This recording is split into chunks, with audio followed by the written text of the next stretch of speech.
Baik, bismillahirrahmanirrahim. Assalamualaikum warahmatullahi wabarakatuh.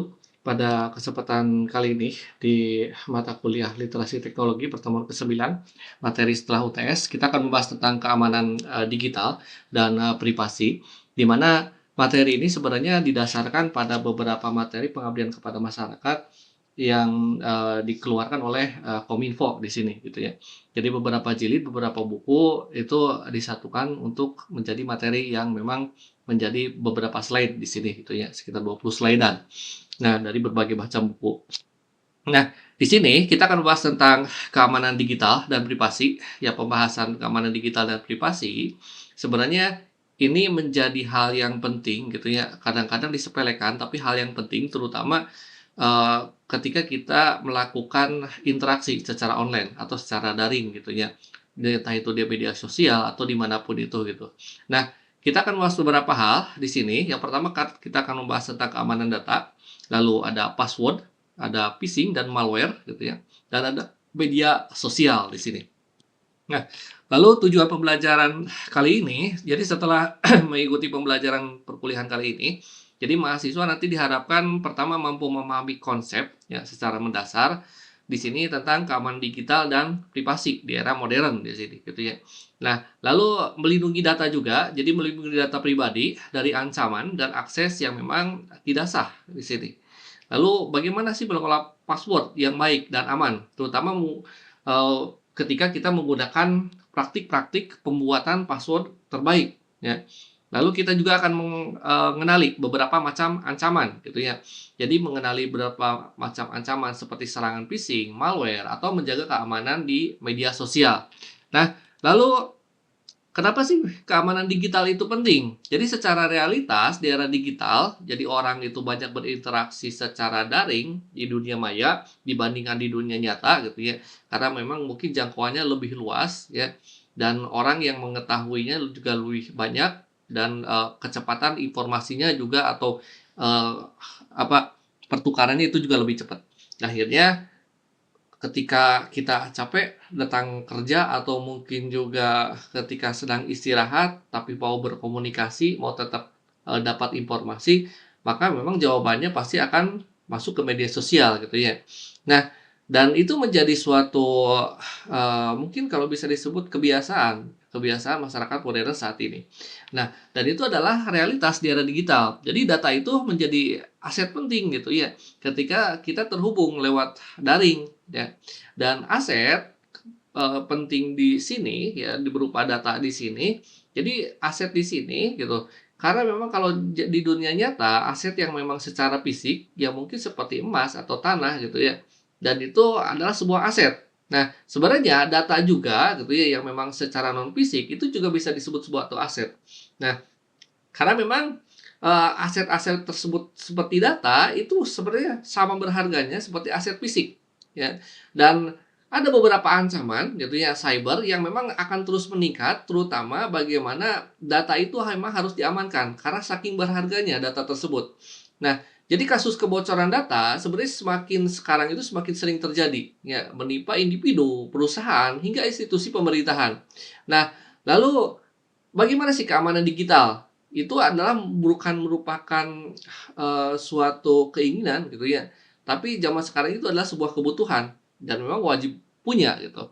Jadi bukan cuman pilihan saja antara mau atau tidak mau gitu, tapi memang setiap pengguna internet itu bertanggung jawab, terutama minimal melindungi data dirinya sendiri di ruang digital gitu ya, supaya privasinya itu terjaga ya.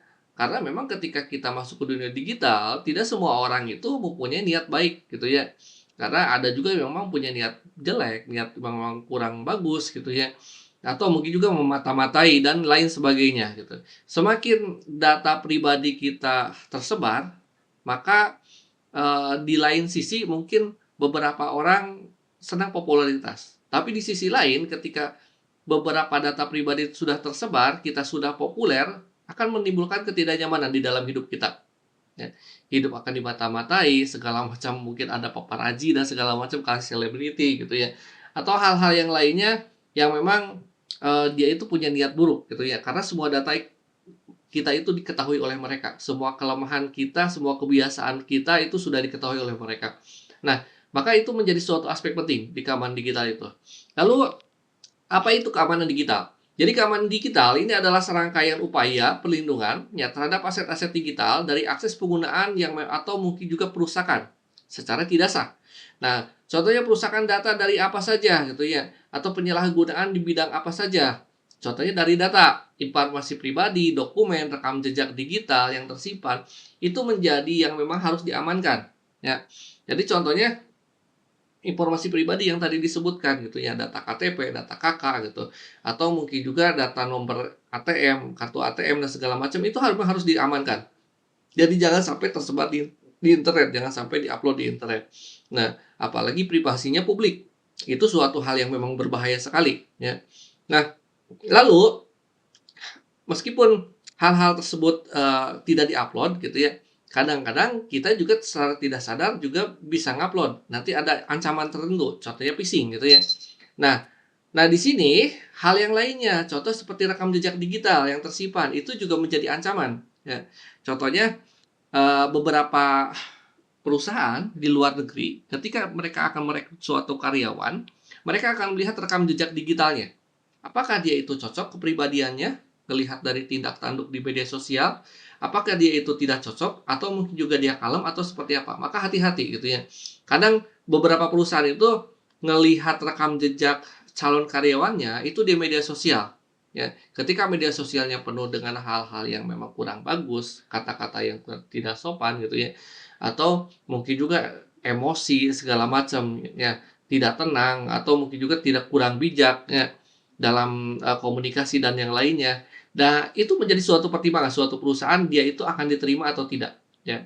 Malahan seorang terjadi pernah di Amerika gitu ya, seseorang wanita yang memang baru lulus kuliah gitu. Nah, dia itu melamar pekerjaan, rekam jejak digital media sosial aman, ya. Tapi ternyata ada suatu data yang memang tidak membuat dia lolos di pekerjaan, ya.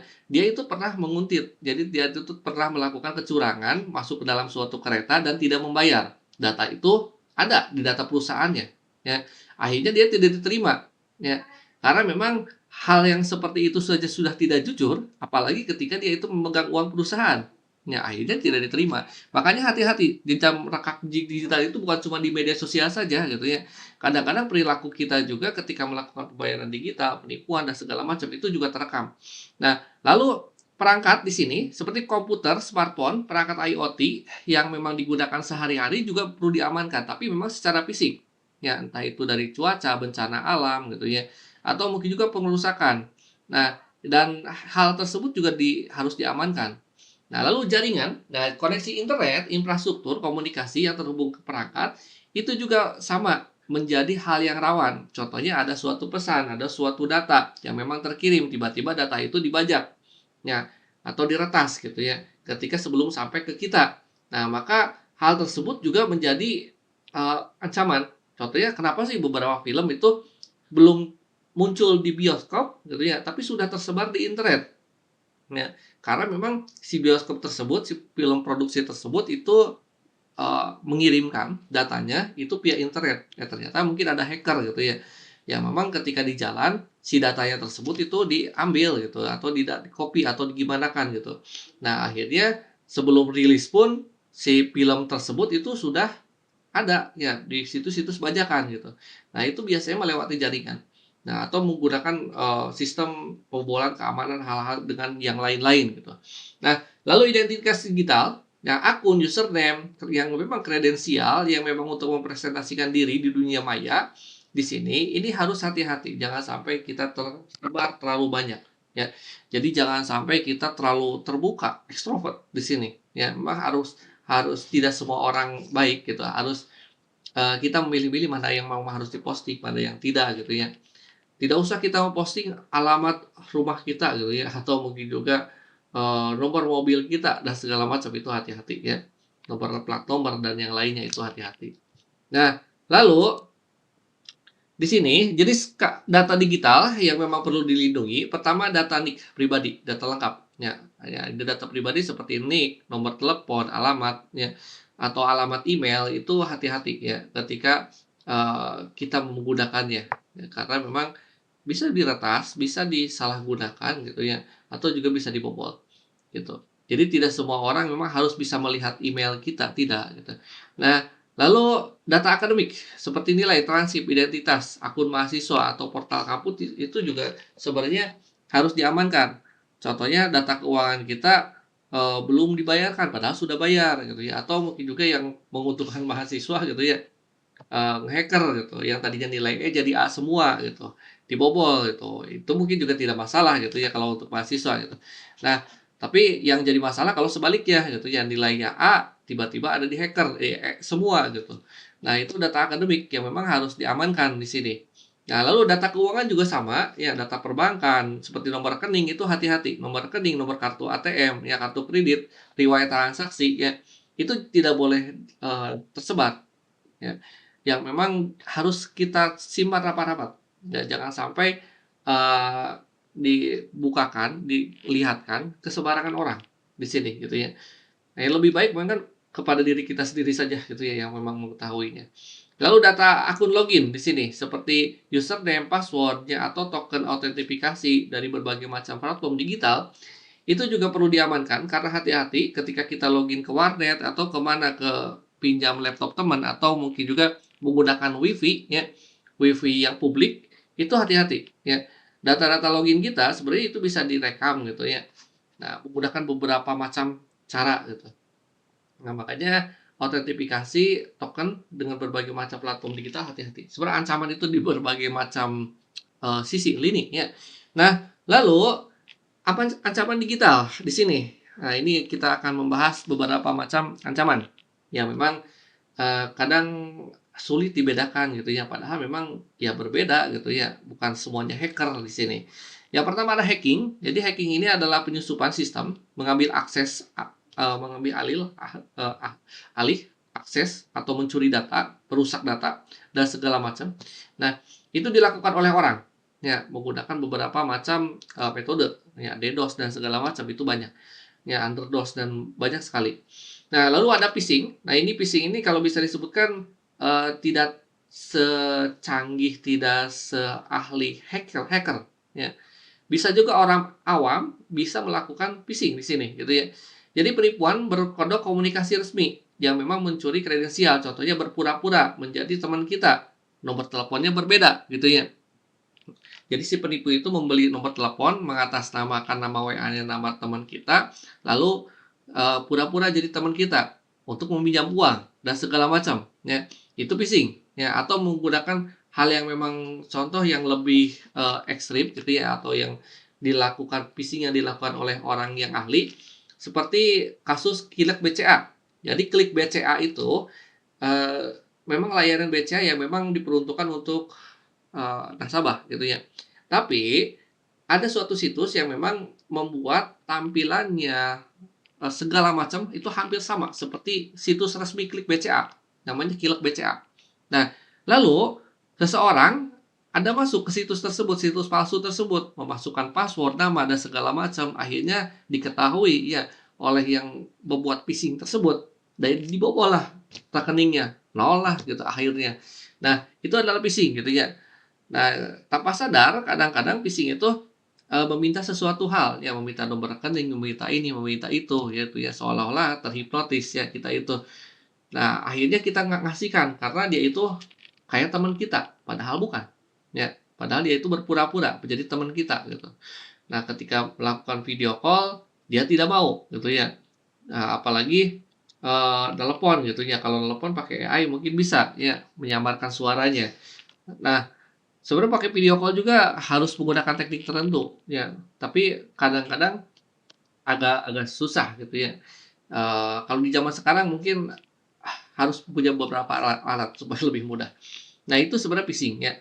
Jadi meniru seolah-olah dia itu teman kita, orang yang kita kenal, pejabat atau mungkin juga atasan dan yang lainnya gitu ya. Ya, supaya kita menjadi korban. Nah, lalu ada malware. Nah, kalau malware itu bukan berbentuk manusia gitu ya, tapi perangkat lunak berbahaya. Jadi merusak dan memata-matai sistem. Ya. Nah, jadi cuma berupa perangkat lunak. Jadi kalau hacking dan phishing itu berupa orang sebenarnya gitu.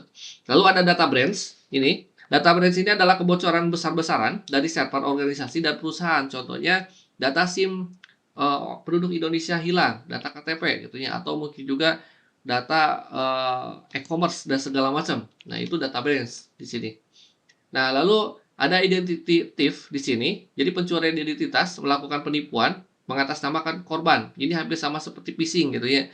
Nah, cuman lebih tidak ahli lagi ya. Jadi seolah-olah dia itu apa ya? Seolah dia itu teman kita dan segala macam gitu ya. Nah, tapi hampir sama sih. Secara modus hampir sama seperti phishing. Nah, lalu langkah-langkah menjaga keamanan. Pertama, apa yang harus dilakukan? Data backup. Ya, salin secara berkala, secara aman. Meskipun kita menyimpan di Google Drive, menyimpan di laptop, ya kita harus ada cadangan di yang lainnya, gitu ya. Nah, harus ada, contoh kita mengerjakan skripsi. Nah, harus ada beberapa backup. Jadi ketika satu hilang, yang terbaru, maka ada backup yang kedua, yang hari kemarin. Jadi kita tidak usah mulai dari nol di sini. Lalu update juga sistem. Jadi untuk menambal celah ya keamanan ya yang memang tidak aman. Lalu enkripsikan data, lingkungan data secara yang memang menggunakan kode-kode yang memang kuat. Nanti ada contoh password yang kuat. Lalu gunakan juga antivirus ya untuk mendeteksi secara cepat, terutama untuk ancaman di sini. Jadi penerapan 4 langkah di sini secara konsisten ini dapat secara signifikan mengurangi risiko kehilangan atau kebocoran data pribadi ya maupun data secara profesional di sini. Nah, ada 3 prinsip ya dalam pengamanan. Jadi kalau bisa disebutkan yang namanya prinsip CIA triad di sini ini adalah fondasi utama ilmu keamanan informasi. Ya. Jadi yang memang dikenal sebagai CIA triad. Jadi 3 pilar ini bisa disebut sebagai penjamin sistem digital itu handal dan terpercaya. Jadi kalau sistem itu bagus, maka ada 3 prinsip yang memang harus dipenuhi. Yang pertama ada SE, ya. SE ini adalah confidentiality di sini. Ini adalah data hanya dapat diakses oleh pihak yang memang berwenang atau terotorisasi, ya, bukan orang lain. Jadi benar-benar dia yang memang punya gitu ya, punya akses gitu. Nah, entah itu menggunakan sidik jari, menggunakan kornea mata, ya, metrik dan segala macam gitu, atau mungkin dengan password dan yang lainnya. Nah, itu supaya menjamin orang tersebut yang memang mengakses ya gitu ya. Nah, lalu integrity di sini data itu terjaga keutuhannya, akurasinya, tidak mudah dimanipulasi oleh pihak lain ya. Contohnya confidentiality di sini kita membuat suatu file di Google Drive yang aksesnya buat cuman 3 orang ya. Terintegritas gitu ya. Datanya terjaga, akurasinya memang tidak akan dimanipulasi orang luar ya, lebih dari 3 orang ini yang memang dikasih akses di sini. Lalu ada availability di sini. Jadi 3 orang di sini ketika data itu dibutuhkan, maka data itu harus tersedia ya, terutama oleh pengguna yang memang berwenang dari 3 orang tersebut ya yang memang dikasih akses di Google Drive tersebut gitu. Nah, lalu bagaimana sih kita membuat suatu password ya? Password ini sebenarnya kunci utama keamanan akun. Jadi password yang kuat itu harus memenuhi beberapa hal gitu ya. Contohnya password ini adalah garis pertahanan pertama ya. Jadi pintu pertama, gerbang pertama ya pada sebuah akun digital. Namun sebenarnya banyak sekali pengguna yang memang masih melakukan kesalahan fatal ketika membuat suatu password. Yang pertama, password itu mudah ditebak. Contohnya ABCD 1234 atau nama sendiri, ya, tanggal lahir dan yang lainnya itu mudah sekali ditebak. Jangan menggunakan hal tersebut. Lalu password juga sama untuk sebuah akun. Jadi akun A, akun B, akun C, email 1, 2, 3, passwordnya sama semua. Jadi ketika satu diretas, semuanya kebol. Ya. Itu juga sama. Nah, lalu tidak pernah diganti. Password itu harus diganti. Minimal memang 6 bulan sekali gitu ya. Jadi password lama yang bocor di dark web itu tetap bisa digunakan oleh peretas kapan saja. Jadi makanya memang harus diganti gitu password itu. Nah, lalu bagaimana sih membuat password yang bagus, yang kuat di sini? Standarnya sebenarnya password yang kuat itu sekitar 8 sampai 12 ya karakter panjangnya. Semakin panjang semakin sulit diretas ya. Lalu kombinasinya ada huruf besar, huruf kecil, ada simbol gitu ya. Dan yang lainnya itu ditampilkan. Contohnya kita membuat suatu nama kata yang memang mudah diingat ya. Security nomor 2024. Maka buatlah kayak gini gitu ya. S besar ya, terus 3 E-nya sebagai pengganti E, CUR, CUR, ya, terus I-nya itu menggunakan tanda seru, ya, TY, terus number yang menggunakan crash, ya. Nah, lalu atau shark di sini, lalu 2024 di sini. Nah, itu untuk kombinasi di sini password yang kuat. Nah, dan pastikan password itu tidak mengandung data pribadi, hindari nama, nick, tanggal lahir, dan yang lainnya. Nah, lalu yang paling penting adalah unik. Jadi setiap akun itu harus punya password yang memang berbeda, ya, harus beda-beda. Lalu bagaimana sih kalau seandainya kita lupa karena banyak password, banyak akun, akhirnya kita lupa? Ya catat dalam satu catatan gitu ya, menggunakan notepad atau apa gitu ya. Dan pastikan notepad tersebut itu tidak bisa diakses oleh orang lain. Cuman kita saja, jangan sampai terlihat oleh orang lain, ya. Itu buat sebagai catatan pribadi supaya kita tidak lupa, ya. Nah, dan itu adalah password yang kuat. Lalu tips mengelola password dengan aman. Jadi password kita gunakan password manager. Jadi gunakan aplikasi seperti Bitwarden atau One Password itu untuk menyimpan dan mengolah semua password secara aman. Ya, bisa juga digunakan ini selain Notepad sebenarnya. Nah, lalu aktifkan verifikasi 2 langkah. Jadi ketika kita input password itu harus ada notifikasi ke handphone kita. Nah, sama, ketika ada orang lain nginputkan password di akun kita, itu ada notifikasi, ternyata bukan kita yang membuat, yang login ke sana gitu ya, ternyata orang lain gitu. Nah, lalu jangan simpan sembarangan. Hindari menyimpan password di catatan terbuka seperti browser, publik, atau pesan chat. Itu hati-hati, ya. Karena memang bisa dibobol gitu ya. Nah, jadi harus memang benar-benar tertutup di sini.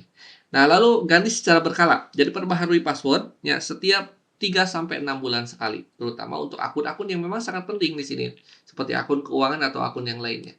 Nah, lalu apa itu phishing? Kita bahas. Ya, phishing ini adalah suatu upaya penipuan cyber yang memang dirancang untuk mencuri data sensitif, ya. Bisa dia itu menyamar sebagai entitas terpercaya seperti bank, platform belanja, atau institusi pendidikan gitu ya. Nah, bisa menggunakan email palsu. Ya, contohnya pesan yang memang sapak seperti seolah-olah itu resmi, tapi berasal dari pengiriman yang memang tidak sah. Nah, lalu website palsu juga kayak tadi Kilat BCA gitu ya, tiruan menyerupai halaman login yang resmi, ya, mencuri kredensial dan segala macam password kita ketika kita login di sana gitu ya. Lalu pesan palsu, SMS, WA, ya, link berisi link jebakan gitu ya. Selamat Anda mendapatkan undian, klik link ini gitu ya. Akhirnya kita terjebak di sana. Nah, atau mungkin juga mengarahkan harus mengisi formulir. Nah, itu juga phishing di sini. Nah, lalu apa sih ciri-ciri phishing? Nah, pertama, kenali tanda-tandanya sebelum terlambat. Jadi serangan phishing ini semakin canggih sebenarnya gitu ya. Kadang-kadang sulit dibedakan dengan komunikasi asli. Jadi waspadai kombinasi tanda-tanda sebagai berikut. Ya, terutama pesan-pesan yang memang kadang-kadang diterima. Yang pertama, alamat email yang mencurigakan. Itu hati-hati, ya. Contohnya domain yang memang tidak sesuai. Ya, selamat, Anda akan lulus tes CPNS, ya. Dengan domainnya itu @link bla bla bla gitu ya, bukan .go.id, .government bukan, ya. Karena memang yang asli itu emailnya atau mungkin juga situsnya itu .government yang memang terdaftar di sini. Nah, dan pastikan checklist biru ya. Lalu linknya itu tidak resmi.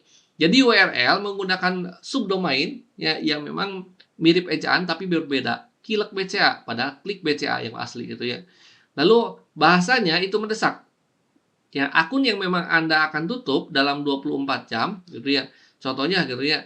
Nah, mau-mau Anda harus kirimkan uangnya gitu ya. Kalau tidak dikirimkan maka rekening Anda hangus ya selama 24 jam bla bla bla gitu. Itu semua sengaja sebenarnya untuk tekanan psikologis supaya cepat-cepat ya. Cepat-cepat Anda tertipu di sini. Lalu meminta data pribadi. Ya, seperti institusi resmi itu tidak pernah meminta password, PIN melalui email karena dia itu sudah punya bisa akses gitu ya. Nah, dan itu hati-hati di sini gitu ya. Karena memang suatu bank tidak akan minta hal-hal tersebut ya. Nah, lalu bagaimana sih cara menghindari phishing? Cek URL ya, apakah dia itu benar .go.id, apakah dia itu checklist biru atau tidak. Jangan asal klik ya. Ketika dikasih klik undangan .pdf, nah, atau klik undangan .link ini ada segala macam, jangan. Ya, lalu verifikasi sumbernya asli atau tidak gitu ya. Lalu bisa diverifikasi contohnya "Selamat Anda mendapatkan bantuan bansos," ya, bla bla bla, segala macam gitu ya. Nah, lalu cek tentang informasi bantuan bansos tersebut. Contohnya di Cyberhoax ya, yang memang munculkan oleh Komdigi. Nah, ketika cek di sana apakah betul pesan tersebut itu asli atau tidak, nanti akan tercek, oh ternyata ini adalah hoax ya, verifikasi sumbernya. Nah, sudah disediakan banyak sebenarnya. Lalu ada keamanan browser di sini, ya gunakan memang supaya lebih aman ya, ya memang eh, dengan berbagai macam cara ya, entah itu VPN, entah itu dan banyak sekali sebenarnya. Nah, jadi kebiasaan-kebiasaan sederhana memeriksa URL. Jadi sebelum mengklik mencegah kerugian yang memang besar akibat pencurian data atau penipuan online. Jadi jangan sampai kita akses di browser asal saja. Contoh kita mau ngedownload film bajakan gitu ya, asal klik klik klik klik klik segala macam, banyak iklan, banyak spam. Akhirnya ternyata harus install ini itu ya, komputer kita semakin berat atau mungkin juga akan banyak iklan, banyak spam untuk keuntungan mereka. Dan akhirnya yang memang kalau bisa disebutkan itu merupakan suatu kerugian gitu di sini gitu. Bahkan bisa juga membobol sistem keamanan kita. Nah, lalu kita bahas malware berupa software, ancaman berupa software di sini.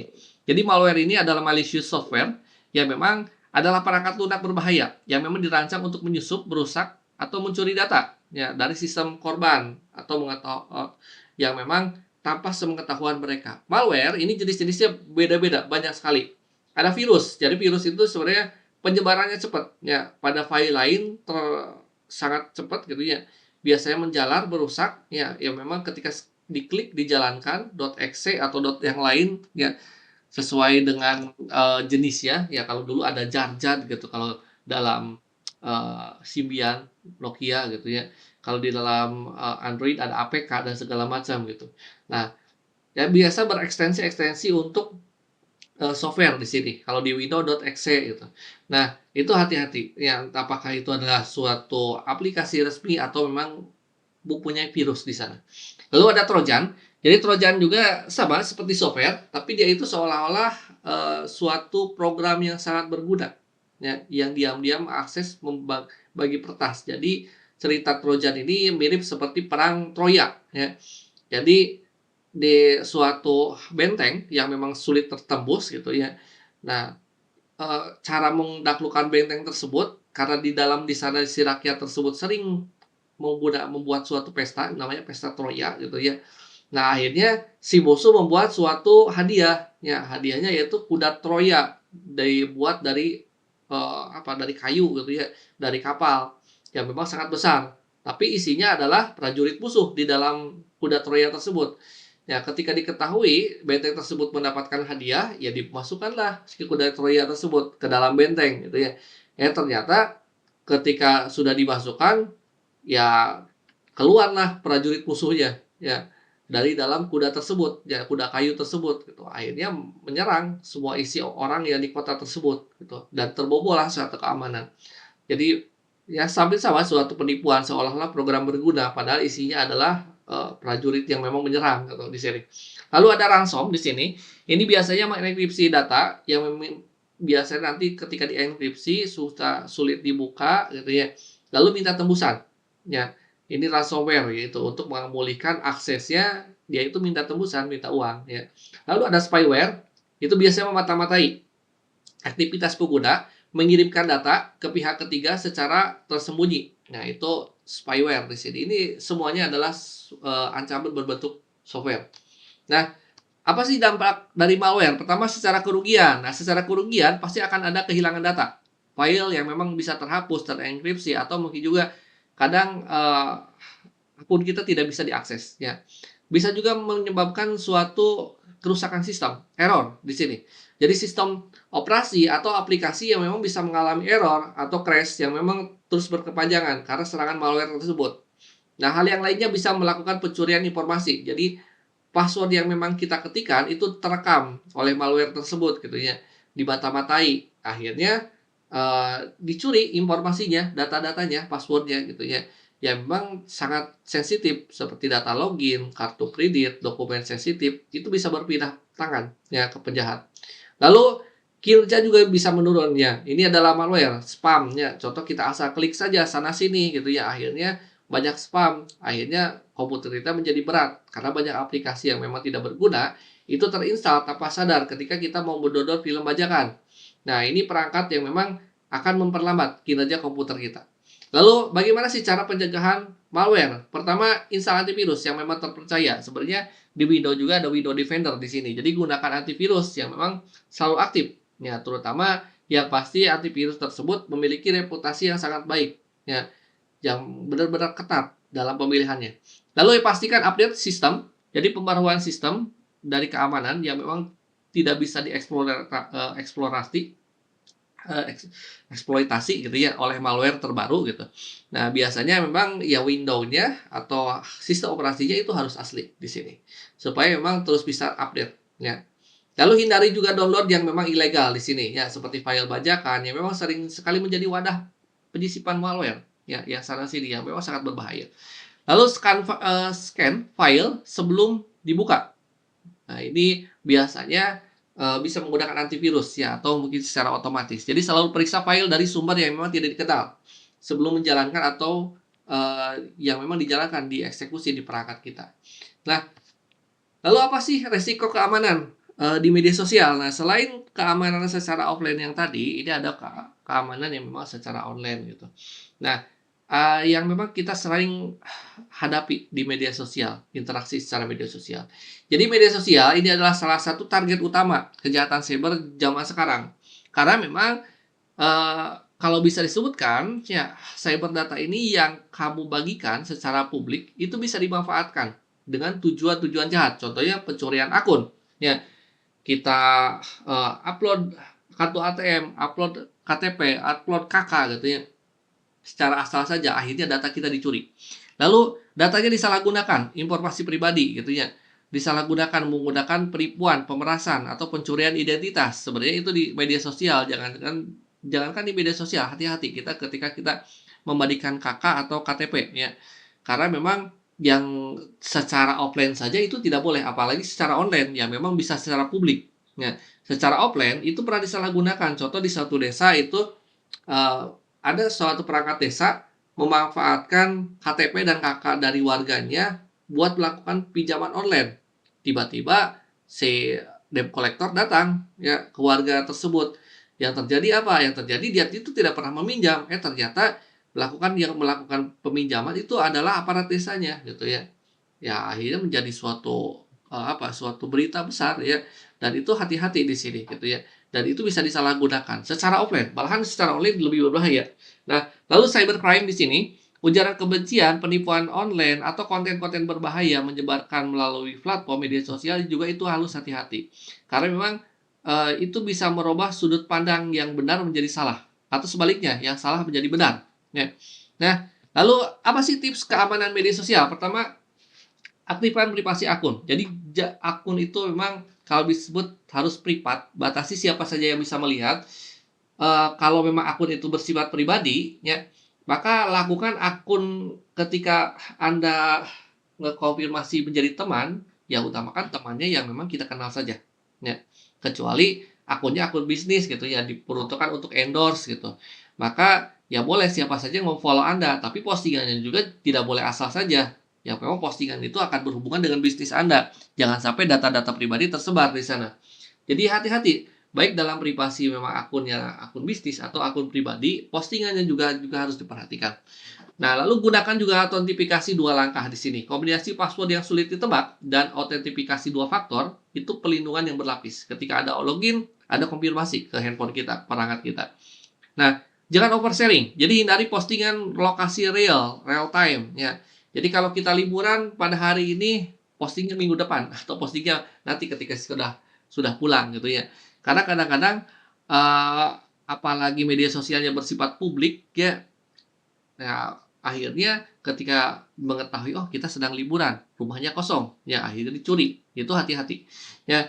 Lalu nomor telepon, informasi yang sensitif lainnya secara publik itu jangan sampai ditampilkan. Nah, waspada link mencurigakan, jangan sampai asal klik. Ya, kalau memang kecuali link.go.id gitu ya atau mungkin link checklist biru. Nah, dan yang lainnya itu boleh dipercaya. Tapi kalau sudah nomornya bukan nomor Telkomsel, tapi nomornya acak-acakan gitu ya, dan memang tidak terchecklist biru, itu hati-hati, pasti penipuan. Lalu logout, ya di perangkat umum, jadi selalu keluar di akun setelah kita menggunakan komputer, ya publik seperti warnet atau kampus atau aksesnya yang publik. Ya. Nah, lalu kesimpulan di sini, jadi keamanan digital itu penting, ya karena memang sebenarnya kalau Anda sebagai anak muda mungkin sudah tidak asing ya akan lebih waspada sebenarnya dalam sistem keamanan. Tapi yang dihati-hati itu sebenarnya adalah kakek nenek Anda ya, yang memang sangat tidak terbiasa ya ketika melakukan, melihat video di YouTube ya. Nah, contohnya belilah produk ini ya untuk menambah kesehatan karena jualan kesehatan untuk kakek nenek gitu ya. Ternyata itu adalah sebuah penipuan gitu ya. Harganya miring ya, cuman 10.000. Ternyata ketika diklik 1 juta gitu ya. Nah, itu banyak sekali. Makanya hati-hati, harus benar-benar teliti di sini.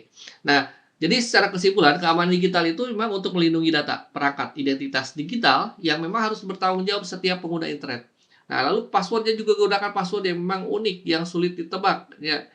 Jadi gunakan kombinasi angka, ya, atau simbol, atau huruf kecil, huruf besar, gitu ya. Dan gunakan autentifikasi 2 faktor di sini. Nah, phishing dan malware itu juga harus diwaspadai menjadi suatu ancaman, ya, serangan cyber yang memang dibiasakan verifikasi dulu sebelum kita klik, apapun itu, ya. Lalu media sosial juga gunakan fitur privasi, hindari oversharing, segala macam sesuatu kita share, ya. Kita punya uang 1 gepok di-share gitu ya. Akhirnya ya memancing orang-orang jahat. Ya jangan ya. Lalu waspada terhadap ancaman di platform media sosial gitu ya. Karena tidak semua orang itu punya niat baik gitu ya. Nah, itu hati-hati. Baik, terima kasih atas perhatiannya. Saya tutup. Wabillahi taufiq hidayah. Wassalamualaikum warahmatullahi wabarakatuh.